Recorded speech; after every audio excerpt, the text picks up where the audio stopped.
My name is Daina Sanchez. I am the Mellon Sawyer Postdoctoral Research Associate at CLACS this year.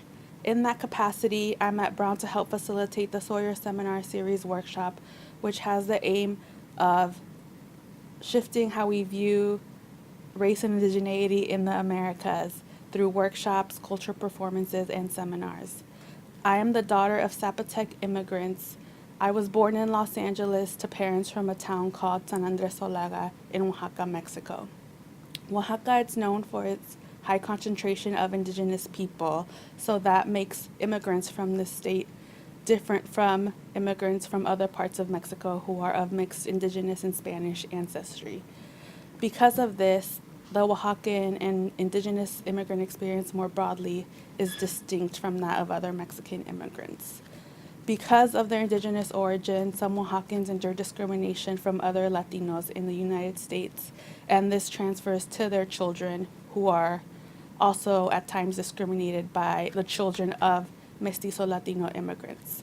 As part of my research, I focused on how participating in transnational practices, particularly participating in a Oaxacan brass band or traditional Oaxacan dances, influences identity formation for indigenous youth growing up in the United States.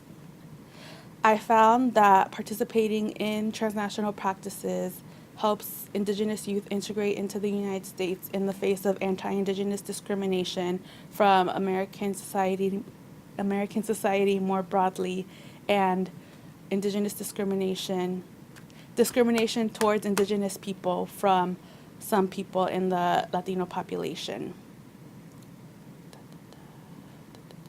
During my time at Brown, I'll also be teaching a course entitled Race, Racism, and Indigeneity in the Americas, which will trace how colonial rule, capitalism, and globalization has affected indigenous people in different parts of the Americas. Students will be able to learn how European colonization has affected the lives of indigenous people in different parts of the Americas, and the course will end with indigenous migration. So students will be able to trace how colonialism and globalization in particular have pushed indigenous people to migrate to places away from their homeland. This brings the class to my research and more recent research on indigenous people, which focuses on how indigenous people's identities are affected by migration and living outside of their homeland.